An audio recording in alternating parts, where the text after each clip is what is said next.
dice, más allá del pulso con FECODE, con la ADE, la ministra Parodi se juega su capital político, ella querrá hacer algo más después. La mano de obra es popular, pero puede ser insostenible. Se podría interpretar este titular de semana y las acciones que se han dado, la magnífica movilización del magisterio, los desarrollos de la intransigencia de la ministra, los 5 días que pide que se levante el paro, como que está flaqueando la posición de la ministra. Bueno, primero buenos días. Ante todo, ese titular es bien claro, es decir que la ministra ha sido un intransigente en negociar, en sentarse a negociar. No hay ningún problema con la federación en medio del paro, siempre lo hemos hecho, siempre en todo ha habido paros y en medio del paro se negocia y se levanta un acuerdo, y eso es lo que ha venido planteando. La ministra habla de los 5 días de tregua como si esto fuera un conflicto armado. Esto es un conflicto laboral, entre maestros y la ministra y el gobierno nacional. ¿Por qué? Por el incumplimiento de unos acuerdos fáciles, acuerdos que se fueron firmados en el año 2013 y en el año 2014. Acuerdos que tienen que ver con el año 2013, el tema de la salud, y el año 2014 con el tema de la nivelación salarial y los recursos para educación. Esos son acuerdos firmados. Yo tengo aquí los acuerdos firmados que lo firmó en esa época la ministra María Fernanda Campo, el ministro de Hacienda de esa época, que es el actual, Mauricio Cárdenas, el ministro de Trabajo, Rafael Pardo, que es candidato a la alcaldía. Ellos firmaron esos acuerdos y lo firmaron en mayo 16 del año 2014. Y eso es lo que nosotros estamos exigiendo, que se cumplan los acuerdos que se firmaron. Y en esa medida es que nosotros estamos. Y la ministra habla de los 5 días de tregua, pero porque ella busca que el 5 y 6 se puedan hacer las pruebas PISA. Sí, esa es la jugada de ella. Sí, entonces llama a los medios de comunicación, nos dice a los maestros y nos invita a dialogar con los medios de comunicación sin hacer una invitación formal. ¿Pero por qué? Porque ya le interesa que el 5 y 6 hagan las pruebas PISA. ¿Por qué? Porque tiene que obedecer a la orden y tiene que cumplir a la orden. Entonces, es una situación bastante grave. Clave eso, y verdaderamente sí, una novedad que usted aporta acá a la discusión de los intereses precisos ahí, que increíble, ¿no? Es decir, no es más sino por eso y después que siga el paro.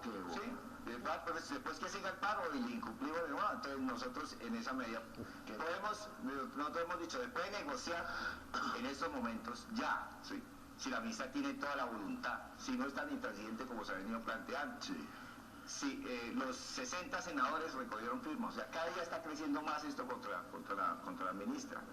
60 senadores el día de ayer firmaron un documento que va a ser aprobado en el Senado diciendo que se sienten a negociar FECODE y la ministra y el gobierno nacional. Entonces, el que tiene que cumplir aquí es el gobierno Santos, que fue el gobierno anterior y es el nuevo gobierno ahora. Entonces, es la situación que plantea. Bruno, por favor. Mire, profesor, ha quedado claro, y creo que esta es una de las grandes ganancias del paro, la mala remuneración del conjunto profesoral en el país, comparada con otras remuneraciones de otros sectores profesionales, igualmente con un esfuerzo importante en su formación, en su preparación académica y demás. ¿Cuál podría ser un plan de mejoramiento salarial, sí, que lleve a un equilibrio, a una igualdad del sector magisterial tan importante en el país? Sí, la labor que realizan es indiscutidamente necesaria para la sociedad, para la producción, para el conocimiento, etcétera. Y cómo hacer para que ese plan termine permitiendo el equilibrio del profesorado con el resto de profesiones. Que a un pelado le gustaría irse de profesor porque le va a ir bien, porque no va a aguantar hambre, porque no va a tener dificultades con esa carrera. Va a ser bien pago. Bueno, nosotros hemos planteado, nosotros no, el estudio Compartir dice que la diferencia salarial entre los docentes y cualquier empleado del Estado es el 18%. Los estudios que hizo la Universidad Nacional hablan del 22%, los estudios que hizo la Federación hablan del 28%. O sea, la diferencia salarial entre un maestro y cualquier empleado del Estado, nada más, ¿sí? Simplemente mirando esa diferenciación. Entonces, lo que se ha venido planteando es una nivelación que se firmó en mayo del año 2014. Aquí se plantea, dice, se harán los recursos para la nivelación salarial de los docentes en los 4 años. Es que la discusión que tiene con la ministra, que dice que ella hizo una propuesta del 10%, sí hizo una propuesta del 10%, pero ¿atado a qué? A que ese 10% es dentro de los 4 años siguientes. Es decir, si yo me gano 1.400.000, serían 140.000 pesos. A 4 años, es decir, 35.000 pesos por año. 2,5% anual. 2,5% anual. Por debajo de la inflación de todo. De todo. Entonces eso es lo que nos plantea la ministra de la negociación. A 4 años es la negociación. ¿Y atado a qué? A una reforma constitucional para subir unos 35.000 pesos. Tiene que hacerse una reforma constitucional. Sí. Entonces sí es... Profesor William, mire, hay una coyuntura precisa, un escenario preciso que es la ADE, es decir, los maestros, el magisterio de Bogotá. Y hay diferencias de alguna manera entre lo local y lo nacional en la medida en que hay pues una vocación mucho más grande en Bogotá por desarrollar en cantidad y en calidad la educación en la ciudad. Petro ha pedido que se replique el modelo de Bogotá en el país y Juan Manuel Santos y sus láteres andan diciendo que el plan es de ellos. Bueno, en fin, entonces lo que quisiera preguntarle es, en el contexto de la lucha del magisterio, ¿cuáles son las variables, las diferencias de esa enorme cantidad de maestros que hay en Bogotá? ¿Cuántos son? 33.000 maestros. 33.000, un combo gigantesco. Con respecto a lo nacional, ¿y cómo ve usted esas diferencias que hay entre lo nacional y lo local? Sí, no, aquí hay mayores garantías, empezando por las garantías sindicales. Nosotros hemos encontrado respaldo sí, en ese sentido. Hemos encontrado también, digamos, que aquí se ha aumentado el presupuesto para la educación. Tenemos diferencias con la administración en el tema de la jornada de 40 por 40. Ahí tenemos discusiones porque nosotros hemos planteado jornada única, sí, con todas las garantías, no con refrigerio reforzado, sino con almuerzo para los estudiantes, con infraestructura. En eso tenemos diferencias con la administración. Tenemos también algunas diferencias en el tema de la privatización, es decir, la no lucha frontal contra las concesiones educativas, es un tema que viene de hace 15 años y lo hemos venido dando, pero sin embargo las condiciones en Bogotá, aquí ha aumentado el presupuesto para la educación, aquí se han nombrado 15.000 maestros nuevos en los últimos años. Aquí se ha aumentado la matrícula de los estudiantes, las condiciones de los estudiantes, o sea, es diferente la situación que se vive en Bogotá a que se vive en otras regiones. Tenemos temas de infraestructura que se deben resolver, sí, y tenemos el tema del preescolar de 3 grados que se debe seguir implementando. A nivel nacional el gobierno lo niega con el Plan Nacional de Desarrollo. Ese es uno de los puntos de discusión. El Plan Nacional de Desarrollo niega los 3 grados de preescolar porque mete el programa de 0 a siempre, que es madres comunitarias sin pelear con ellas, pero la situación es que no entraría a la parte formal de la educación. Entonces, ¿por qué los niños del país no pueden tener los 3 grados de preescolar?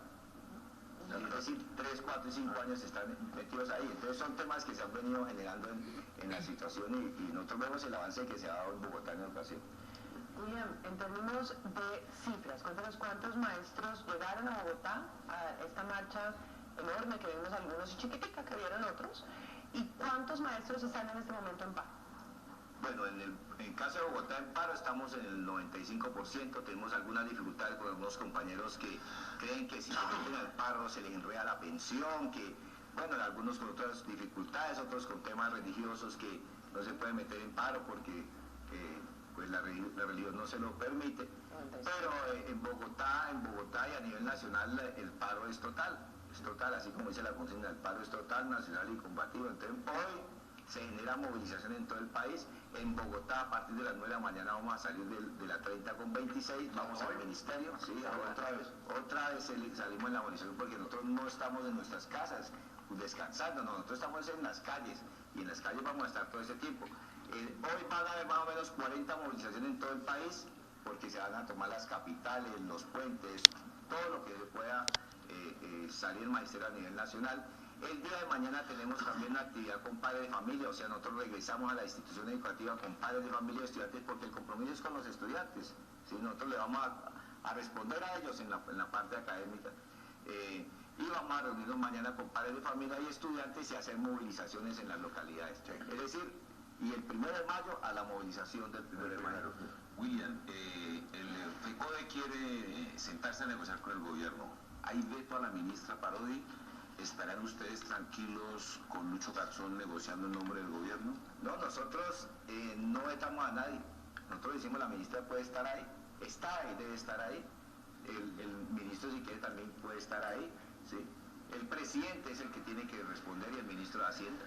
Ellos fueron los que firmaron estos acuerdos y ellos son los que tienen que responder por estos acuerdos y tienen que responder por lo que se ha venido planteando. Sí. Es que llevamos 55 días de negociación y la ministra pide una tregua de 5 días, pero porque necesita las pruebas y después que se siga. Sí.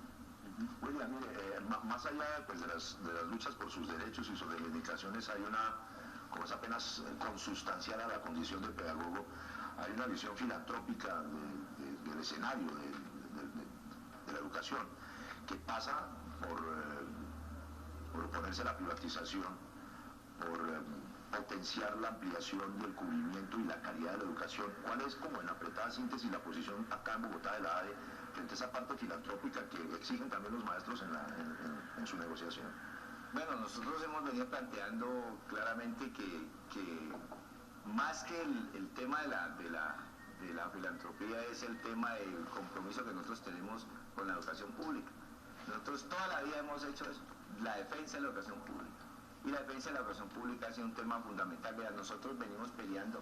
Si en estos últimos gobiernos no hubiéramos detenido en Bogotá las concesiones educativas, no se hubieran nombrado los 15.000 maestros que nombran actualmente. Porque el plan de Peñalosa fue dejar 50 colegios en concesión, simplemente que no les alcanzó el tiempo y dejaron 25. Los otros 25 se desarrollaron con Lucho Garzón para que se lograra, digamos, en Bogotá la construcción de colegios y se trancó esa privatización. Hemos venido disminuyendo los colegios de convenio, que era el negocio que se estaba dando. De 140.000 estudiantes que estaban en convenio hay 46.000. Es decir, ha venido disminuyendo el negocio que tenían algunos personajes, ¿sí?, políticos que tenían sus redes ahí en las colegios de convenio.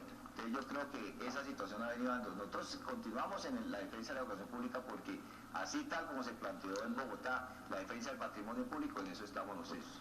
Oiga, Agudelo, antes de que lo despida, lo quiero invitar a un momento sublime en el primer café, que consiste en nuestra aproximación hacia la sabiduría y a la profundidad de la concepción nociológica, mística y todo lo que usted quiera en el pensamiento colombiano. Y hoy tenemos a un ejemplar fascinante en este sentido.